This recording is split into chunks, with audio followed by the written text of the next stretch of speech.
Hey y'all, it's Anime Kemono, and today I'm going to be reviewing Hataage Kemono Michi Episode 1. And already this anime does isekai right for quite a few reasons. Let me explain why.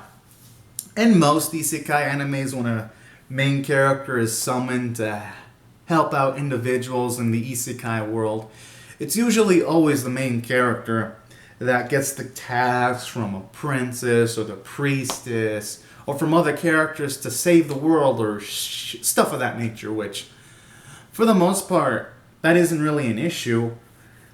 The thing that kills most isekai is that they have unengaging protagonists, but here though it's the opposite. Already Genzo's an engaging protagonist, and I like how instantly, instead of going with the goal, because the the princess who summoned him pretty much mentions that she needs help in taking care of killing creatures. I like how instantly the main character ain't about that life, suplexes the princess, and then he's like, he ain't gonna harm an animal one bit, or beast, he's not gonna harm him now. And I was like, oh fuck. I did not see that coming. Like, I kind of expected him not to want to harm animals, because the first few minutes did establish his love for animals, because it actually starts out with him in this wrestling match for a championship, and if he wins, he becomes the champion, and afterwards before the fight, he mentions that he wants to open a pet shop, so already you get his love for animals, but then it amplifies even more when he literally suplexes a princess of a different world just because he does not want to harm creatures. So I'm already loving the protagonist for these reasons, because as the episode progresses, he actually thinks of a goal for himself, which is to just have humans and beasts interact with each other, and he wants to show off how cool beasts are. So I kind of love that already, because you've already got an isekai protagonist that's proactive, because in most isekai animes usually just react to the situations, and they really don't think of their own goals on their own.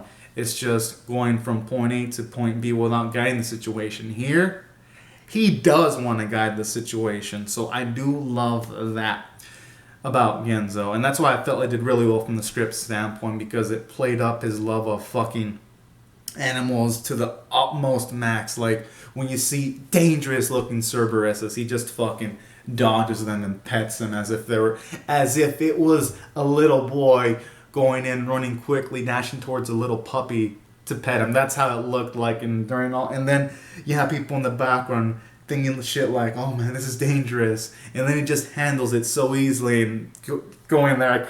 I was just smiling like a boy about to get a candy right now while I was live reacting to this. That's how good this shit was, at least from my perspective. So, from a story standpoint, this anime is dynamic. They did not have a single dull moment, and I even love the randomness too. Because when the princess summons the strongest person from the world, I like how it also summoned his dog too. I was like, his dog Karaoke. I was like, oh my. So all in all, had a lot of nice story bits, and I like how too it presents information naturally. Since the main character likes to talk about himself, they actually do that to naturally present his name, like how he mentions his name is Genzo, and they even mention how he likes to inner monologue to himself. So elements like that not only make for some nice comedy, it allows for information about the series to be presented to an audience viewer at a moment's notice. So that's why I thought the script was good. And on top of that, I also like how it even takes the situation like a main character saving someone from slavery. It makes it go into like a comedic tone that's somewhat morally gray, because it was even hilarious how the character that was going to slavery was like, "Oh, I was going to sell myself off," but she now likes the situation that she's in, because now she doesn't have to pay off the debts that she owes at all due to the main character rescuing her. So shit like that was also hilarious too, because in isekai animes and in fantasy animes, when a character protagonist saves someone from slavery, it's used as like an epic moment where it shows you the moral value of the character. And I like how here the main character is like, "Man, I don't think I did something quite positively. So things like that also make it hilarious, where the main character, he kind of misunderstands some things, but scenes like that show off that he's smart enough to at the very least grasp issues of morality. So that's another element I liked about this episode. It does not make the main character a dumbass.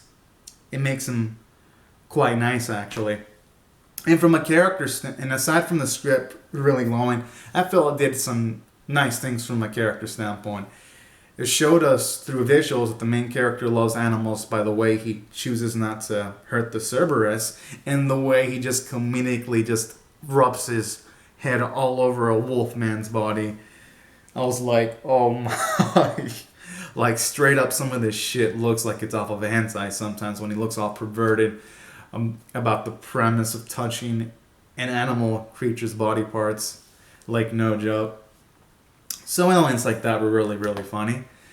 And even some random shit they do, like when this main character brings up this random ant creature in the table, and the wolf creature that he helped out, the wolf female woman, is all like, who is that? And then the episode ends. So I also like how this episode also leads into like some fourth wall breaking moments too on occasions, but in a natural way. And aside from that, Genzo was like the only character I can really comment on character-wise. But Hiroyuki, even though he's a little dog and he doesn't comment, Hiroyuki's cute and does make for some nice comedic moments too. So I'm going to give credit to the writing stuff for that. Really likable dog. Animation and art get the job done. Not the most impressive animation, but it's a bit above average. So there are more positive moments than bad moments. And the Edie's actually great. Oh my god. Fucking adorableness levels to the max. I was just fanboying the fuck out just watching a dog walking in the Edie. It was so fucking cute. So Edie is lit. And I definitely am going to rate this a 10 out of 10. I was going to rate it a 9. But since I'm dog biased and I love dog EDs, I'm going to fucking bump it up to a 10. And I definitely recommend this anime to anyone that's a dog lover. Or to anyone that really loves isekai, because I believe this is, because when it comes to isekai, I expect a lot, and this gave me that. And I definitely recommend this to isekai lovers too, and to anyone that wants to see an anime with some laughs, because this was fucking hilarious. And I'm most likely gonna be checking out the feature episodes for sure. So, and yeah, 10 out of 10 episode for me, y'all. So anyways, everyone, these are my thoughts on the episode. Comment down your thoughts on the episode in the comment section below. Rate the video, subscribe, and I'll see you guys later if you come back for more. Alright, y'all. Thank you so much for watching my video. Have a great and safe day. Bye-bye.